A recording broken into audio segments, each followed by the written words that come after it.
Phenol की chemical properties में सबसे पहला पॉइंट ये है कि ये OH group plus M group है और ये हाईली एक्टिवेटिंग ग्रुप है। प्लस M में भी बहुत पावरफुल।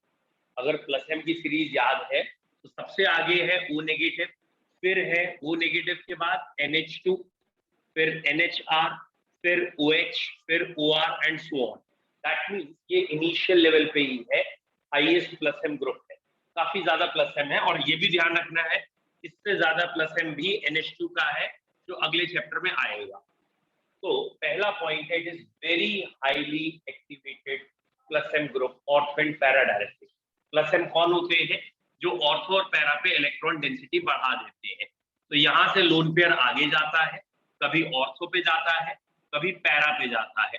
ये लोन पेयर यहाँ मूव करता है। ये डेल्टा चार्जेस दिखा देते हैं, डॉटेड दिखा दिया। तो यहाँ पे इस OH की वजह से बेटा, इस OH की वजह से ऑर्थो और पैरा पे नेगेटिव चार्जेस आते, बहुत ज्यादा नेगेटिव आते और इसीलिए ये OH ग्रुप हाईली, एक तो ये हाईली एक्टिवेटिंग ग्रुप कहला रहा है। बच्चों, हाईली एक्टिवेटिंग ग्रुप कहने का मतलब, अगर एक प्योर बेंजीन रिंग हो और वहां इलेक्ट्रोफाइल अटैक करने आ रहा हो और एक बेंजीन रिंग पे फिनॉल लगा हो, तो ये यहाँ पे अटैक करेगा ही नहीं, यहीं पे अटैक करेगा, वहां करेगा ही। दैट मीन्स अगर कंपैरिजन हो तो phenols are much more reactive than pure benzene ring. तो इस ग्रुप के आते ही इस रिंग की एक्टिविटी बढ़ गई। तो एक पॉइंट तो कि इसमें प्लस M बहुत ज्यादा है, इसलिए ये हाईली एक्टिवेटिंग ग्रुप है। एंड ऑब्वियसली ये एक्टिवेट किस पोजीशन को कर रहा है? अपने से ऑर्थो और अपनी पैरा। तो ये ऑर्थो एंड पैरा डायरेक्टिंग है। ठीक है बच्चों, दो पॉइंट हो गए कि it has plus M effect, highly activating group. Highly activating को ध्यान रखिएगा और ऑर्थो एंड पैरा। यहाँ तक क्लियर है? पहले दो पॉइंट क्लियर है। अब अगर आपको दिख गया हो ये वाली बातें हम कर किसके लिए रहे हैं? हम बातें कर रहे हैं इलेक्ट्रोफाइल जब अटैक करे और यहाँ इलेक्ट्रोफाइल आएगा, यहाँ का H हटाएगा और ये इलेक्ट्रोफाइल यहाँ के जुड़ेगा। तो हम बात कर रहे हैं इस समय electrophilic substitution reaction of benzene ring. Benzene ring में ये H हटेंगे, दूसरा ग्रुप आके जुड़ेगा, दैट इज इलेक्ट्रोफिलिक सब्स्टिट्यूशन। किसकी बात कर रहे हैं? Electrophilic substitution reaction of benzene ring. और फिनॉल में ये वाला इलेक्ट्रोफिलिक सब्स्टिट्यूशन प्योर बेंजीन से बहुत ज्यादा तेजी से होता है।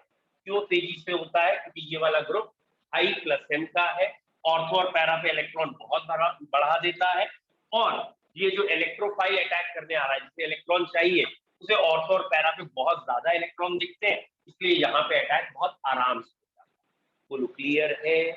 ठीक है, तो हेडिंग का नाम आप लिखेंगे electrophilic aromatic substitution, short form में EAS, electrophilic aromatic substitution, electrophilic aromatic substitution, short form में EAS। ठीक, पहली लाइन में लिखिए OH group has high plus M effect। OH group का प्लस M इफेक्ट बहुत ज्यादा है। OH group has high plus M effect, therefore it is highly activating group। OH group has high plus M effect। OH group has high plus M effect, therefore it is highly activating group towards electrophilic substitution reaction, highly activating group towards electrophilic substitution reaction,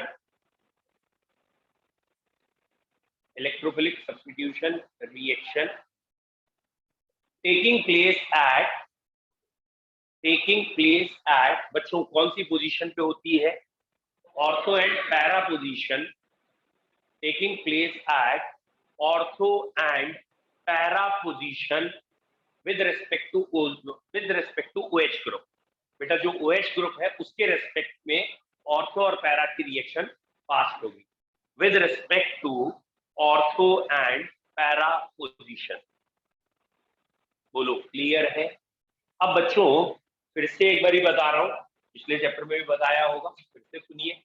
ये जो benzene ring है इसमें सिर्फ 5 या 4 reaction होती है जो direct होती है। इलेक्ट्रोफिलिक सब्स्टिट्यूशन ज्यादा है ही नहीं, सिर्फ 4 या 5 है। कौन कौन सी? या तो इस बेंजीन का आप नाइट्रेशन करा सकते हैं HNO3 H2SO4 से। जब आप नाइट्रेशन कराएंगे तो NO2 ग्रुप आके जुड़ जाएगा। या आप सल्फोनेशन करा सकते हैं H2SO4 से, यहाँ SO3H आके जुड़ जाएगा। हेलोजिनेशन करा सकते हैं क्लोरीन इन FeCl3, यहाँ हेलोजन आके जुड़ जाएगी। और या फिर फ्रिडल क्राफ्ट करा सकते हैं, जो 2 तरह की है। फ्रिडल क्राफ्ट रिएक्शन 2 तरह की कौन कौन सी है? या तो फ्रिडल क्राफ्ट एल्काइलेशन करा सकते हैं या फ्रिडल क्राफ्ट एसाइलेशन करा सकते हैं। और ये फेवरेट रिएक्शंस होती हैं फ्रिडल क्राफ्ट एल्काइलेशन एसाइलेशन, क्योंकि ये फिनॉल में तो नहीं होती। फिलहाल बेंजीन से ये 5 या मैंने पहले ही कहा 5 या 4 जैसे चाहे बोल दीजिए, सिर्फ 4 रिएक्शन होती है बेंजीन की इलेक्ट्रोफिलिक सब्स्टिट्यूशन। समझ में आया? अगर आपके दिमाग में पहले से ही क्लियर है ना कि बेंजीन से हम डायरेक्ट क्या ग्रुप जोड़ सकते हैं, सिर्फ ये 4 या 5 ग्रुप आप डायरेक्टली जोड़ सकते हैं। बाकी तो जैसे एनिलीन बनानी है या कोई और ग्रुप बनाना है, साइनोबेंजीन बनानी है या कोई भी ग्रुप बनाना है, डायरेक्ट नहीं होगा। डायरेक्ट फिनॉल भी नहीं कभी बनेगा बेंजीन, डायरेक्ट OH नहीं लगता। ठीक है, तो ये अगर आपके दिमाग में क्लियर है तो थोड़ा आसान होता है ऑर्गेनिक को ट्रीट करना। ठीक है, एरोमेटिक को ट्रीट करना। जैसे उसने कहा बेंजीन से फिनॉल बनाओ, तो तुम्हें मालूम है डायरेक्ट तो OH आता ही, तो तुम इन्हीं में दिमाग लगाओगे। बेंजीन को तुमने नाइट्रोबेंजीन में चेंज कर लिया, नाइट्रोबेंजीन का रिडक्शन किया तो रिडक्शन क्या होता है? ऑक्सीजन हटाओ हाइड्रोजन जोड़ो, क्या बन गया? एनिलीन, क्या फिनॉल बन गया। एनिलीन आया और एनिलीन से डाइएजोटाइजेशन रिएक्शन है। ऑर्गेनिक का सबसे important conversion agent diazonium salt आ गया और वो वाटर के साथ फिनॉल देता है। या फिर बेंजीन से सल्फोनिक एसिड बना लिया, इसकी NaOH से फिनॉल बनती है। या बेंजीन से क्लोरोबेंजीन बना लिया, यहाँ एक ड्रास्टिक प्रोसेस होता है डॉस प्रोसेस, जिसे बहुत हाई टेम्परेचर और हाई प्रेशर देते हैं तो Na आके फिनॉल बन सकता है। तो ये तरीका, मतलब अगर आपके उंगलियों पे पहले से गिने हुए ना कि बेंजीन से सिर्फ 4 ग्रुप जुड़ सकते हैं, तो अब आपको ये जो 4 की गिनती पता है, 4 ग्रुप कौन कौन से जुड़ सकते हैं, तो आगे काम करना आसान। Is it clear? जैसे एक डायलॉग आपने सुना ही, 4 वाला डायलॉग सुना नहीं सुना? 4 लोग क्या है ना, मतलब बहुत सारे डायलॉग्स में 4 गिनती आती है ना। ये देखो, ये बाकी बातें बाद में करेगा, पहले यही वाली बातें करेगा। चलिए बच्चों, अब आते हैं हम एक एक रिएक्शन स्टार्ट कर रहे हैं। बच्चों देख लो बोर्ड पे, ये चीज आपके अगर दिमाग में है तो अब आप आगे जब प्रोसीड करेंगे तो फिनॉल में भी आपको यही रिएक्शन देखनी। ठीक, अब स्लो एंड ग्रेजुअल मूव करेंगे। देखो ये रहा फिनॉल ग्रुप। ठीक, अब हम पहले नाइट्रेशन पे चलेंगे, क्योंकि बेटा भी लिखना मत, फिनॉल का नाइट्रेशन हेलोजिनेशन बहुत पूछा जाता है, बहुत इंपॉर्टेंट है, टीचर्स का फेवरेट है। ठीक है, चलिए एक एक करके हम स्टार्ट करते हैं फिनॉल के नाइट्रेशन से। बच्चों बताओ, फिनॉल बेंजीन से जल्दी रिएक्ट करेगा या देर? बेंजीन से फास्ट रिएक्ट करेगा, स्लो? अभी लिखा ही है हाईली एक्टिवेटिंग ग्रुप है, ये रिएक्शन बड़ी तेज होगी। तो ये हमने लिख दिया डाइल्यूट HNO3। आपको अगर याद हो, जब मैंने बेंजीन का रिएक्शन दिखाई थी तो क्या लिखा था एरो पे? एरो पे क्या लिखा था? HNO3 and H2SO4। ये इतना एक्टिवेटिंग ग्रुप है, इतना पोलराइजिंग ग्रुप है कि यहाँ इसको आयनाइज करने के लिए या NO2 अटैक करवाने के लिए H2SO4 के बिना भी काम हो जाता है। बिना H2SO4 के ये रिएक्शन हो जाती है और ये बन जाता है NO2 और ये बन जाता है NO2। अब ये तो आपको क्लियर है किसका मिक्सचर बन रहा है। ऑर्थो और पैरा का मिक्सचर तो सभी बच्चों को क्लियर ही है, बेटा नहीं बनेगा। क्यों? क्योंकि ये एक्टिवेटिंग ग्रुप है, ऑर्थो एंड पैरा डायरेक्टिंग है, ऑर्थो पैरा पे आएगा। तो पहला अंतर पिछली रिएक्शन से क्या आ गया? खाली डाइल्यूट HNO3 ने काम कर दिया। जबकि बेंजीन से कर रहे थे तो क्या लिया था हमने?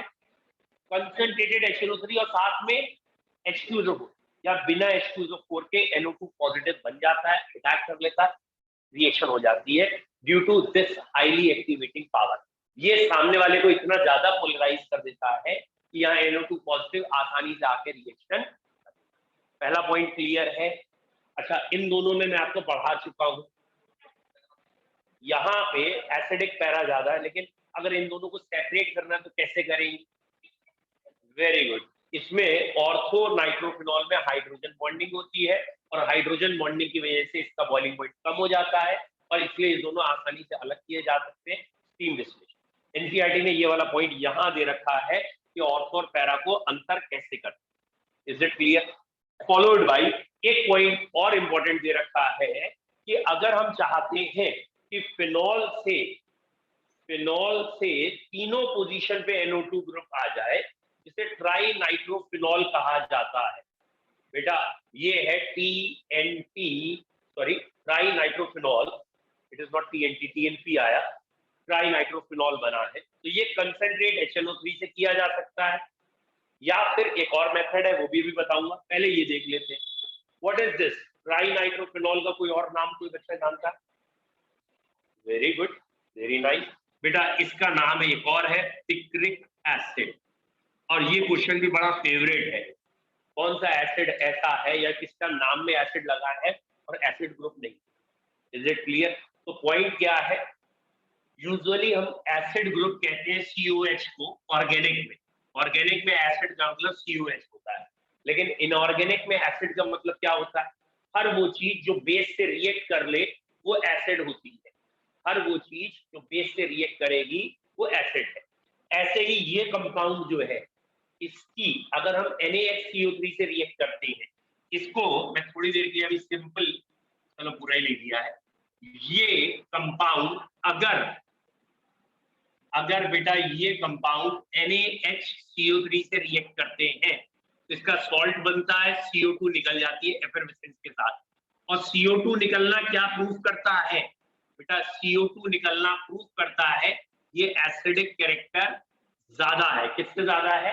कार्बोनिक एसिड से भी ज्यादा है। तो अगर ये कार्बोनिक एसिड से CO2 को अलग कर रहा है कार्बोनिक एसिड के सॉल्ट से, इसका मतलब ये कार्बोनिक एसिड से ज्यादा एसिडिक, और अगर ये एसिडिक है तो नाम के आगे एसिड आ जाएगा। तो जनरली ऑर्गेनिक की एक कंसेप्ट है कि ऑर्गेनिक में एसिड का मतलब ये होता है, वो यहाँ पे नहीं। ये खुद में एसिड है, इसका एसिडिक कैरेक्टर, इसलिए नाम के आगे एसिड है, बस इसे COH ग्रुप नहीं। बोलो क्लियर है? फिर से देखते हैं बच्चों, आराम से लिखो, जल्दबाजी मत करो। पहला पॉइंट इसमें क्या है? अरे जल्दबाजी मत कर। यहाँ पहला पॉइंट क्या है?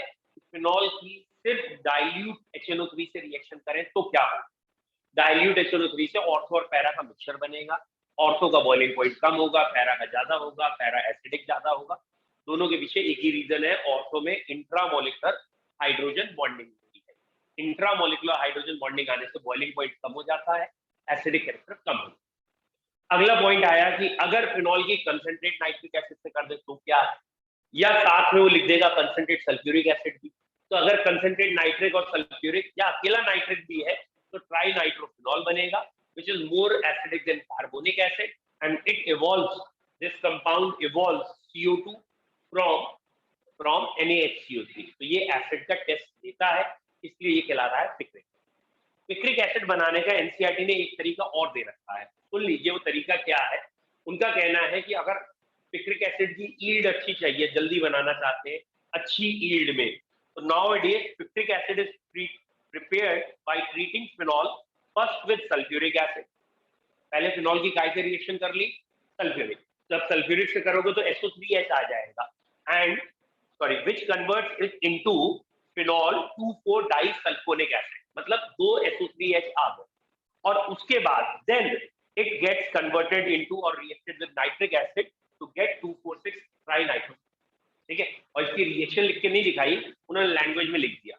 अब पता क्या होगा, जब ये कोई अपना पेपर लेंगे IIT का या मेंस का, तो वो जानबूझ के ये लिख देंगे यहाँ कंसंट्रेट सल्फ्यूरिक एसिड, ये कंपाउंड बनाएंगे X, फिर कहेंगे सल्फ्यूरिक एसिड के बाद नाइट्रिक एसिड, फिर बनाएंगे Y, और उसके बाद कहेंगे इसकी NaHCO3 से रिएक्शन हो रही है, ठीक है, और CO2 एवॉल्व हो रही है, ठीक है, और यहाँ एक और कंपाउंड बन रहा है Z, तो कहेंगे identify X, Y and Z, ठीक है।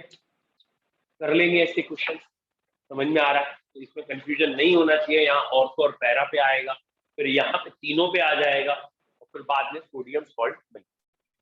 डन। अब लिखिए, अब लिखिए जो जो आपको समझ में आ गया वो, और नहीं लिख पा रहे हैं तो मैं डिक्टेट कराऊं।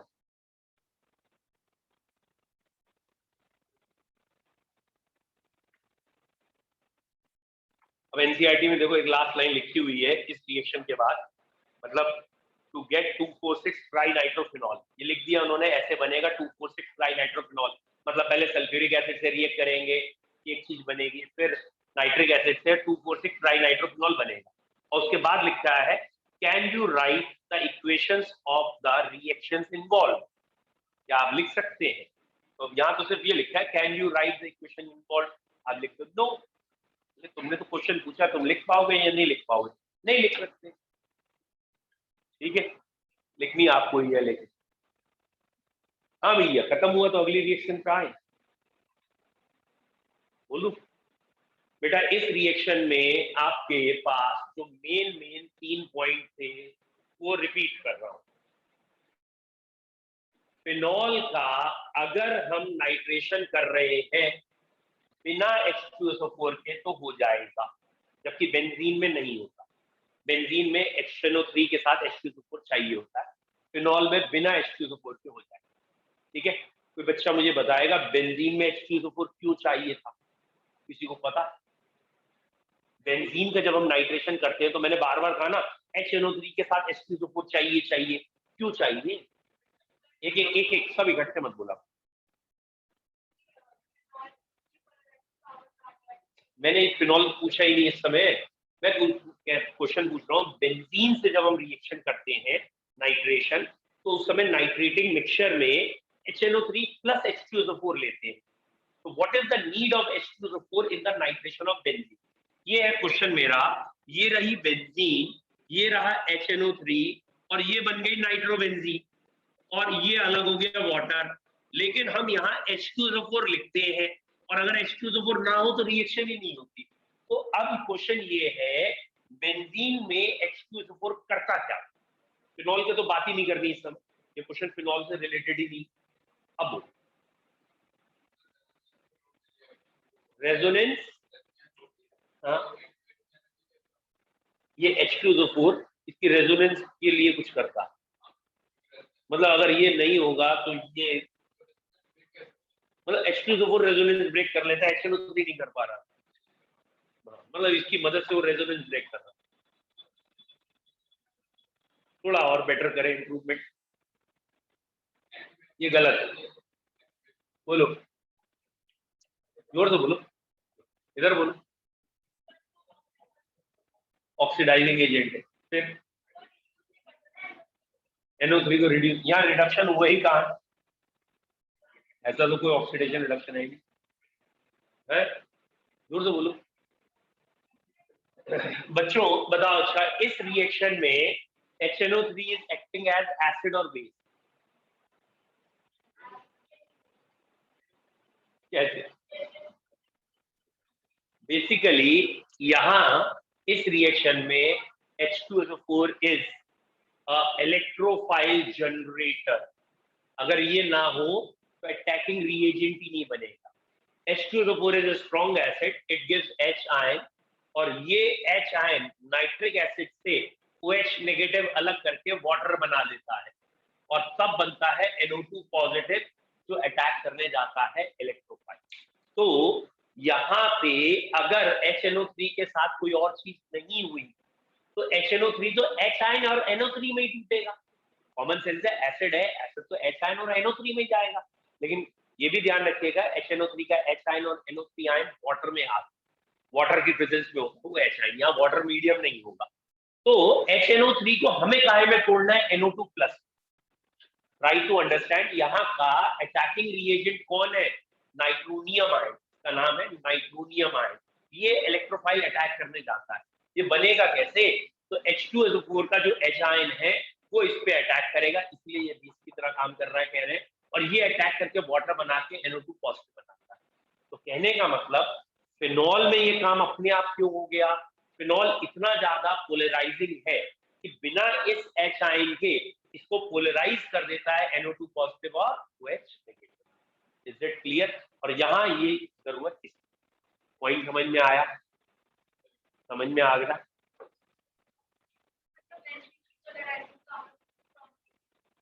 बेंजीन तो अपने आप में बेसिकली कोई पोलराइजिंग एजेंट है ही, क्योंकि ये चार्ज इक्वली डिस्ट्रीब्यूटेड है हर जगह।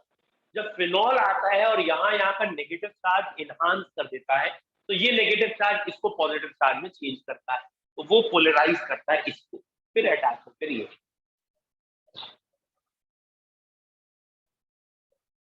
मिटा दूं।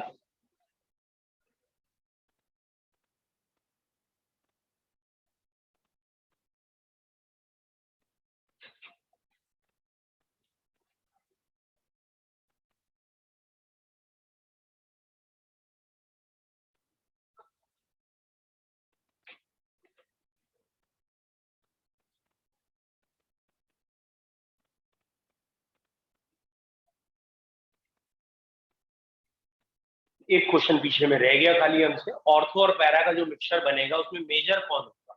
जो पहली रिएक्शन में थे। Very good. क्यों? बट थोड़ा और क्लियर करो, थोड़ा सा और क्लियर करो बेटा। मीजोमेरिक इफेक्ट बराबर लगेगा, लेकिन OH ग्रुप में माइनस आई है, जो पैरा पे कम लगेगा, ऑर्थो वाला इलेक्ट्रॉन खींच लेगा, तो पैरा पे ओवरऑल इलेक्ट्रॉन ज्यादा होंगे। फिलहाल पैरा इज द मेजर। ठीक है, नेक्स्ट हेडिंग पे आ जाए, हेलोजिनेशन, जो कि यहाँ हमारे कोर्स में सिर्फ ब्रोमिनेशन है। ठीक है, ब्रोमिनेशन। ठीक है, हेलोजिनेशन। बच्चों, ये हेलोजिनेशन में ब्रोमिनेशन की दो रिएक्शन है।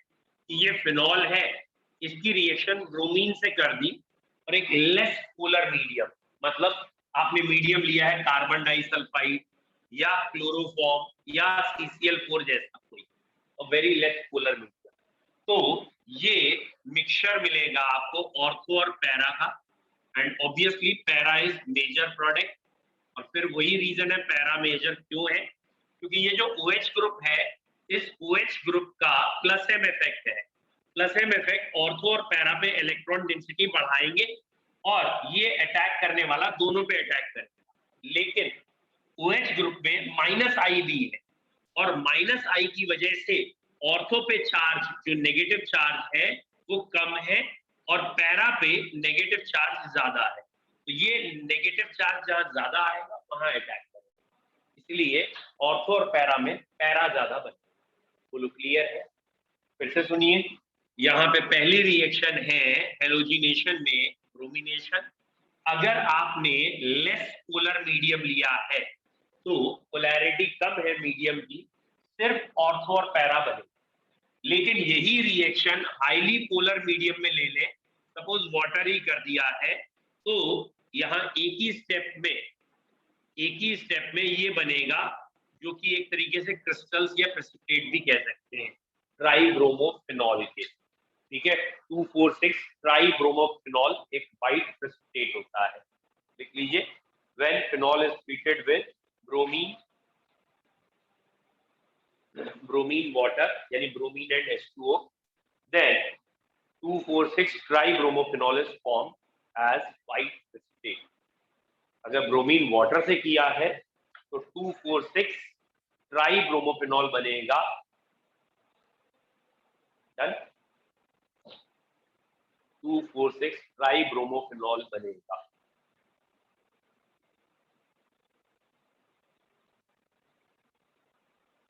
ठीक है, मिटा दो।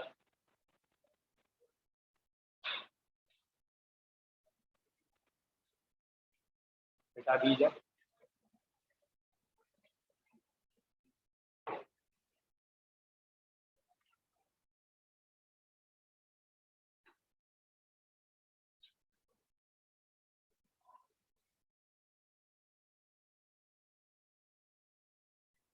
फिर से क्वेश्चन पूछ ले रहा हूं, वैसे अब आपसे क्वेश्चन पूछना बेकार है, क्योंकि अभी मैंने समझाया है, फिर भी बनता है एक बार फिर पूछना, तो पूछ लेते। ये लिखी है बेंजीन, ध्यान देना, ये लिखा है क्लोरीनेशन या ब्रोमिनेशन बेंजीन पे। और साथ में लिखते थे FeCl3, तब बनती थी ब्रोमोबेंजीन और साथ में HBr या जो भी अलग हो रहा है। क्वेश्चन समझ में आ गया? पिछला ही क्वेश्चन है, जब बेंजीन लेते थे तो FeCl3 की जरूरत थी, फिनॉल लेते हैं नहीं। तो यहाँ अगर यहाँ FeCl3 नहीं लेते तो क्या होगा? ये जो FeCl3 हमने यहाँ लिया है बेंजीन में, क्यों लिया था, और अगर नहीं लेते तो क्या रिएक्शन होती या नहीं? एक कर बोलो। अच्छा, मतलब वो एडिशन नहीं, उससे क्लोरीन के लिए है रेजोनेंस एनर्जी की वजह से, यहाँ वो नहीं। और अंतर है डार्क और सनलाइट का, वो रहने दो। बोलो, वो तो अलग रिएक्शन है। बोलो, जोर से बोलो।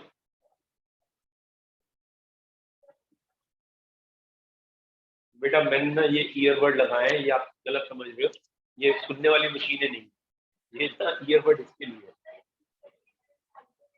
तो Lewis acid lone pair accept करते होते नहीं है उनके पास, एसिड और इलेक्ट्रॉन पेयर एक्सेप्टर।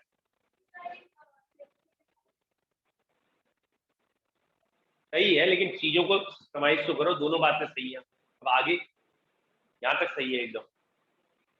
बोलो, ये इलेक्ट्रोफाइल जनरेटर है, ये इससे जब रिएक्ट करेगा तो ये अपने आप को, अगर ये Br लिख लूं तो लिखना आसान होगा मुझे, तो ये इसमें चेंज कर लेगा और ये एक तरीके से बन जाएगा इलेक्ट्रोफाइल। इलेक्ट्रोफाइल प्रोड्यूसर जनरेटर ये है। तो इलेक्ट्रोफाइल जनरेट जब हो जाएगा तो ये रिएक्शन हो जाएगी। तो यहाँ पे Br2 को पोलराइज करना था प्लस और माइनस, और वो जो प्लस वाला वो अटैक करता तो प्रोडक्ट बनता। और अगर यहाँ पहले से फिनॉल हो तो इनकी जरूरत ही नहीं है, ये अपने आप इतना इलेक्ट्रॉन चार्ज क्रिएट कर देता है, ये खुद ही पोलराइज हो जाते हैं, अपने आप इनमें बंटवारा हो जाता है और रिएक्शन हो जाती है। तो पिछले वाले क्वेश्चन की तरह कि जब बेंजीन का नाइट्रेशन करते थे तो HNO3 के साथ H2SO4 चाहिए था। रीजन, H2SO4 इलेक्ट्रोफाइल बनाता था और अकेला HNO3 इलेक्ट्रोफाइल नहीं बनाता था। और जब OH ग्रुप आता है तो OH ग्रुप अपने आप इतना चार्ज क्रिएट कर देता है कि ये अपने आप इलेक्ट्रोफाइल में चेंज हो जाते हैं, अपने आप बॉन्ड फिशन प्लस और माइनस में होने लगता है due to this charge. Same इस क्वेश्चन में है, FeCl3 क्या करता था, इसे पोलराइज करके नेगेटिव पार्ट को एब्जॉर्ब करता था, पॉजिटिव अलग करता था, फिर पॉजिटिव अटैक करने जाता था। और जिस समय फिनॉल आता है तो ये अपने आप पोलराइज। अब पूछो, क्लियर? तो ये कह सकते हो आप कोई और रिएक्शन हो जाए, इलेक्ट्रोफिलिक सब्स्टिट्यूशन नहीं, ठीक है? इलेक्ट्रोफिलिक सब्स्टिट्यूशन कराने के लिए ये कंडीशन। दोनों क्वेश्चन क्लियर है? अब देखो इस बेसिस पे एनसीईआरटी ने एक बहुत अच्छा क्वेश्चन दिया है। क्वेश्चन ये है, write the structure of the major product expected from following, ठीक है? Mono nitration of 3 methyl phenol, ये है बच्चों फिनॉल, ये है 3 मिथाइल फिनॉल के मोनो नाइट्रेशन का प्रोडक्ट बताइए।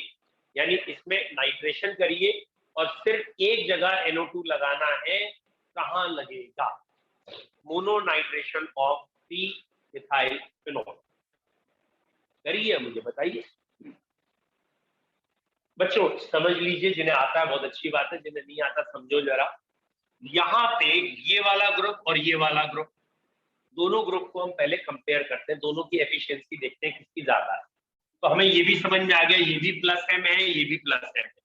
जिन्हें प्लस एम पहचानने नहीं आते उनके लिए सिंपल तरीका, सिंगल बॉन्ड वाले सारे ग्रुप प्लस एम होते हैं यूजुअली, डबल बॉन्ड वाले माइनस।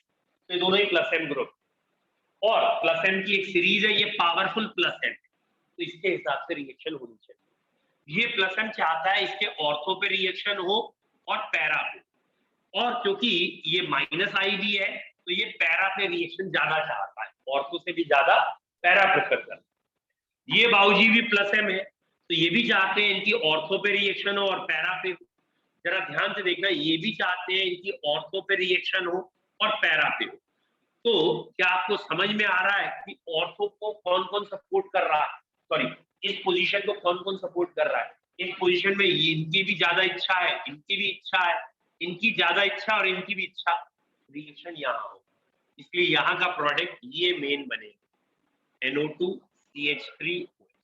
बोलो आया समझ में ये क्वेश्चन? क्लियर है? तो यहाँ जो आंसर आएगा वो NO2 पैरा पे आएगा। अगला क्वेश्चन पूछूं, इसी का अगला पार्ट है इसी का, उससे कोई लेना देना ही नहीं, क्या करें कंसेंट? तो फिर ट्राई नाइट्रोफिनॉल मतलब जहां जहां NO2 आ सकता आ जाएगा, यहाँ भी यहाँ भी यहाँ। अगला पूछे, इसी का अगला क्वेश्चन है di nitration of three methyl phenol. अब की 2 NO2 लगाने हैं, di nitration of three methyl phenol. ये रहा आपका फिनॉल, ये रहा फ्री मिथाइल, डाई नाइट्रेशन करना है और मेजर प्रोडक्ट बताना है। मेजर प्रोडक्ट बताइए फ्री मिथाइल फिनॉल के डाई नाइट्रेशन।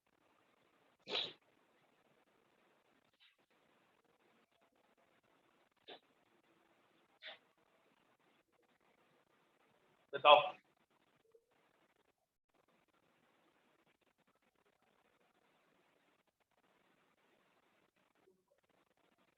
बेटा डाई नाइट्रेशन मतलब 2 NO2 आने हैं, और अगर आपको याद हो ये पोजीशन तो सबसे ज्यादा प्रिफर्ड है इसके लिए भी और इसके लिए भी, ये भी चाहता है यहाँ अटैक हो, ये भी चाहता है, और किस पोजीशन में दोनों सेटिस्फाई हो रहे हैं? ऑब्वियसली इस पोजीशन पे इसकी पैरा है, इसकी ऑर्थो है, ये भी चाहता है ऑर्थो पे हो जाए, ये चाहता है पैरा पे हो जाए, और ये भी पोजीशन लगभग ऐसी है। ठीक है, एनसीईआरटी ने ये आंसर दे रखा है, और ये एनसीईआरटी का आंसर है कि यहाँ NO2 है और यहाँ NO2। फिलहाल इस पोजीशन को थोड़ा सा स्टेरिकली शायद हिंडर मान के कम किया हो, यहाँ और यहाँ पे NO2 दे रखा है। ठीक है, this and this, that is इधर लिया इन्होंने NO2 और इधर, उसमें भी लगा सकते हैं, बल्कि वो ज्यादा बेटर थी आई होप। नहीं, वो ज्यादा बेटर लग रही थी मुझे तो। क्यों मुझे ज्यादा बेटर लग रही थी? कि जैसे हमने इसका देखा कि ये प्लस M है और माइनस I है, प्लस M ऑर्थो और पैरा पे लगता है, माइनस I सब पे लगता है, धीरे धीरे कम होता है, तो यहाँ माइनस I सबसे कम लगेगा। ऐसे ही इसके लिए कहेंगे, ये प्लस M और प्लस I है, प्लस M बराबर लगेगा यहाँ और यहाँ प्लस M बराबर लगेगा, और प्लस I भी है इसका, और प्लस I थोड़े से इलेक्ट्रॉन देगा ही, देगा थोड़ी, तो यहाँ पे ओवरऑल इलेक्ट्रॉन बढ़ रहे हैं इसके मुकाबले। तो मुझे लग रहा ये वाला प्रोडक्ट मेरे हिसाब से NO2 यहाँ और यहाँ होना चाहिए, एनसीईआरटी ने इधर उधर देना। चलो कोई दिक्कत नहीं, रहेगा ऑर्थो और पैरा। तीसरा है मोनोनाइट्रेशन ऑफ फिनाइल मिथेनोएट। अब ये वाले क्वेश्चन ना एग्जाम में स्ट्रक्चर ही ना बनते आधे से ज्यादा बच्चों से, तो क्वेश्चन कैसे हो जाए? लेकिन मोनोनाइट्रेशन ऑफ फिनाइल मिथेनोएट।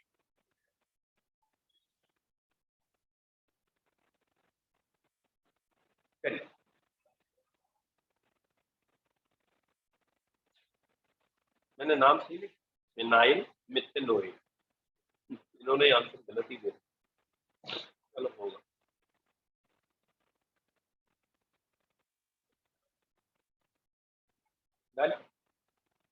कहाँ बनाया? पहले तो इसका स्ट्रक्चर ही सही बना ले बच्चे, वही बड़ी बात। इसका स्ट्रक्चर क्या होता है? ये होता है एस्टर, मिथेनोएट का है तो एक ही कार्बन आएगा, एनसीईआरटी ने 2 कार्बन लिए, यहाँ गलत है, और ये है बेंजीन की रिंग, और मैं इसे ऐसे बनाऊं तो ज्यादा समझ में आया आपको। ये रहे, अब आपसे आंसर पूछा है, बताइए।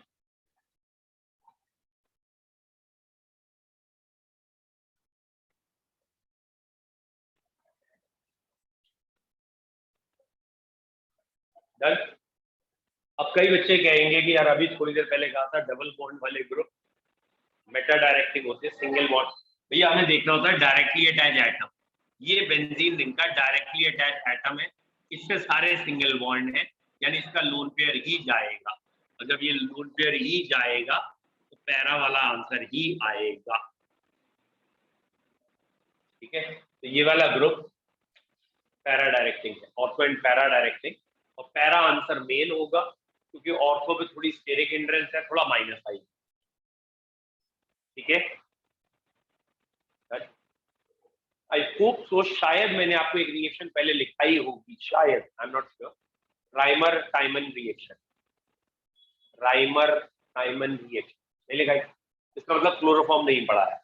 अगर क्लोरोफॉर्म में आपको पिछले चैप्टर में पढ़ा था तो गारंटेड क्लोरोफॉर्म में 4 या 5 रिएक्शन में है।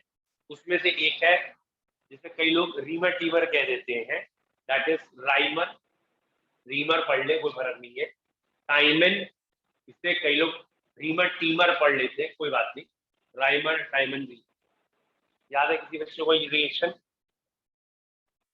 किसी को याद है? मतलब नहीं पढ़ाई, वैसे भी जो पढ़ाई हो कौन सी याद है ना। ये है फिनॉल, इसकी क्लोरोफॉर्म से करते हैं इन प्रेजेंस ऑफ बेस KOH। पहले समझ लो, बाद में लिख लेना, जल्दबाजी का है।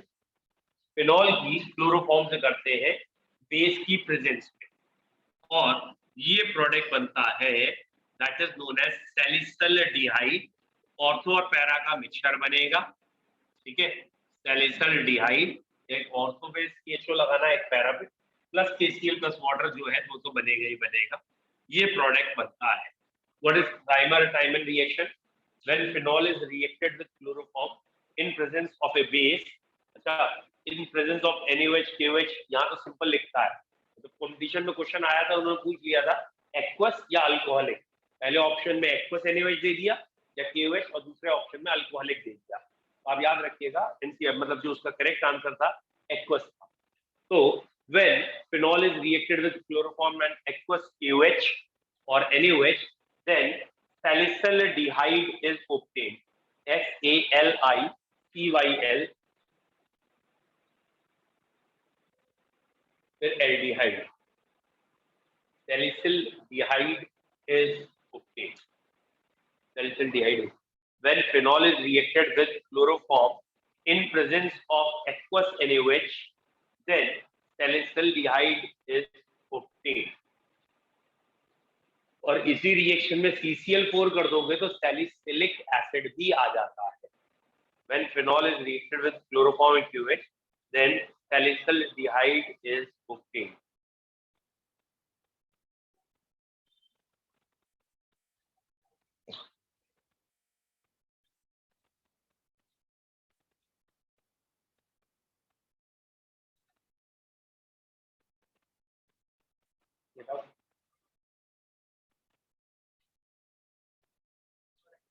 एक्वस, अब लिख देता हूँ, अभी आगे, अभी लिख के बता देता हूँ। एक्चुअली अल्कोहलिक अगर आपको याद हो, उसमें इलिमिनेशन जल्दी हो जाता है।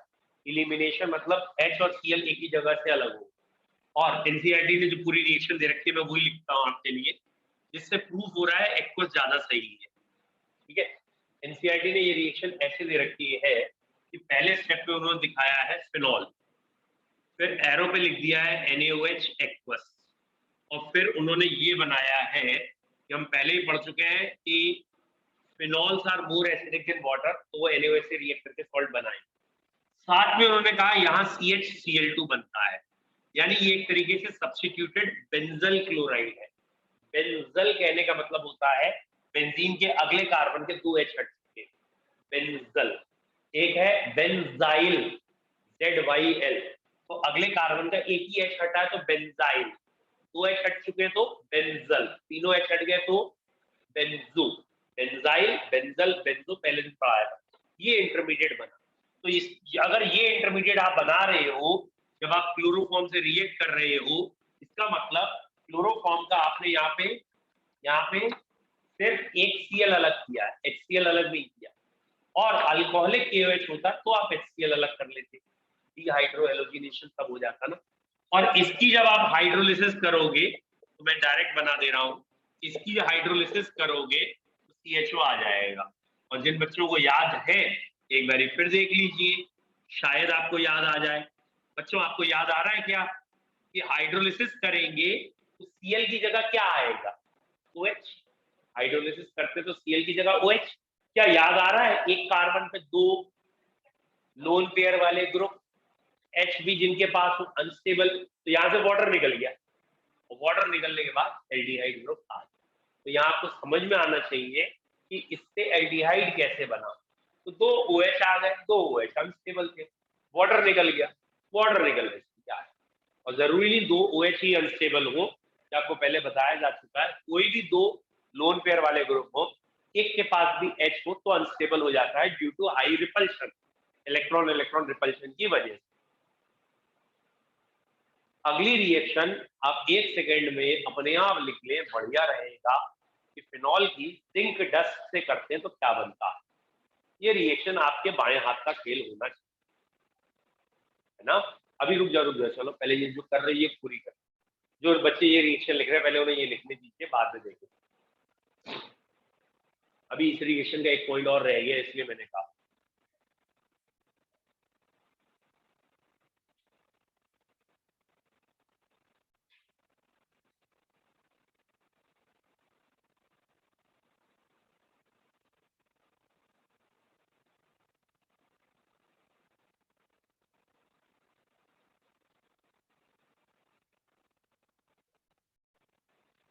बोलो, इस रिएक्शन का एक पॉइंट जो रह गया था बताया जाए। बेटा वो पॉइंट ये रह गया था कि अगर यहाँ क्लोरोफॉर्म की जगह CCl4 लें, ये राइमर टाइमन नहीं कहलाएगी, लेकिन तब मैकेनिज्म अलग है, इसलिए राइमर टाइमन नहीं कहलाएगी। जब क्लोरोफॉर्म की जगह CCl4 लेते हैं तो यहाँ ये ग्रुप अटैच होता है। अब जरा सोचो, एक कार्बन पे 3 OH, एक कार्बन पे 3 OH, निकलेगा एक ही वाटर, तो क्या बचेगा COOH। तो ये चीज जो बन के आएगी ये कहलाएगी सैलिसिलिक एसिड। तो अगर इन प्लेस ऑफ क्लोरोफॉर्म, अगर इन प्लेस ऑफ क्लोरोफॉर्म आप CCl4 लेंगे तो इस रिएक्शन में सैलिसिलिक एसिड बनेगी। नोट करके लिख लीजिए, if CCl4 is used, if CCl4 is used in place of chloroform, if CCl4 is used in place of chloroform, then salicylic acid will obtain. If CCl4 is used in place of chloroform, then salicylic acid will obtain.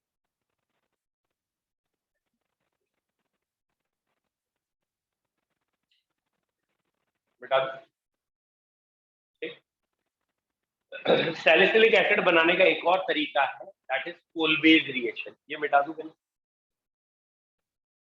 ये बहुत पूछी जाती है, name reaction है एक और, लिखे KOLBE, कोलबेज reaction, Kolbe reaction.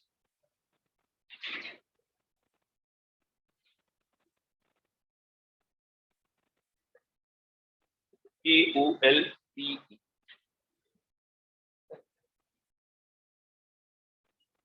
ठीक है। कोलबे रिएक्शन क्या है बेटा, ये है फिनॉल, फिनॉल की NaOH से अगर हम रिएक्शन कर दें तो ये बन जाएगा सोडियम फिनॉक्साइड। मतलब रिएक्शन यहाँ से है, क्योंकि ये नेचर में तो एग्जिस्ट करता नहीं, ये नेचर में तो यहाँ से बता दिया है। फिलहाल सोडियम फिनॉक्साइड की रिएक्शन है। सोडियम फिनॉक्साइड को जब हम कार्बन डाइऑक्साइड से रिएक्ट कराते हैं नियरली 3 to 5 एटमॉस्फेयर प्रेशर पे, बहुत ज्यादा प्रेशर की जरूरत नहीं है, तो पहले एक इंटरमीडिएट कंपाउंड ये बनता है OCONA, विच इज अनस्टेबल। ये रीअरेंज हो जाता है और रीअरेंज होने के बाद रीअरेंज एंड हाइड्रोलिसिस, रीअरेंज और हाइड्रोलिसिस के बाद ये इसमें चेंज हो जाता है, नहीं तो ये Na रहेगा तो सॉल्ट बनेगा। तो ये जो बना है it is known as salicylic acid. तो जैसे वो सैलिसिलिक एसिड पिछली बार था, वही सैलिसिलिक एसिड यहाँ था, सैलिसिलिक एसिड। तो क्या है Kolbe reaction, when sodium phenoxide ion, तो ये रिएक्शन यहाँ से है, when sodium phenoxide ion is reacted with carbon dioxide, is reacted with carbon dioxide followed by hydrolysis, reacted with carbon dioxide followed by hydrolysis gives orthosalicylic acid या orthohydroxybenzoic acid, orthohydroxybenzoic acid, when sodium phenoxide is reacted with carbon dioxide followed by hydrolysis gives ortho hydroxy benzoic acid और salicylic acid. Salicylic acid rearrange होता है, फिर hydrolyse. Next is phenol की zinc से कर दें। ये आपकी 11th की है तो 1 मिनट में लिख लोगे। बताओ बेटा, फिनॉल को जब हम जिंक डस्ट के साथ रिएक्ट करते हैं तो क्या बनता है? 11th में आपने पढ़ रखा है, बहुत इजी रिएक्शन है। अगर फिनॉल को जिंक डस्ट से रिएक्ट करते हैं तो बेंजीन बनती है और ZN2 अलग हो जाता है। ठीक है, लिख लीजिए। फिनॉल इज रिएक्टेड विद या phenol is converted into benzene by heating with zinc dust. Phenol is converted into benzene by heating with zinc dust. Phenol is converted into benzene by heating with zinc dust. चलो बच्चों, time हो गया।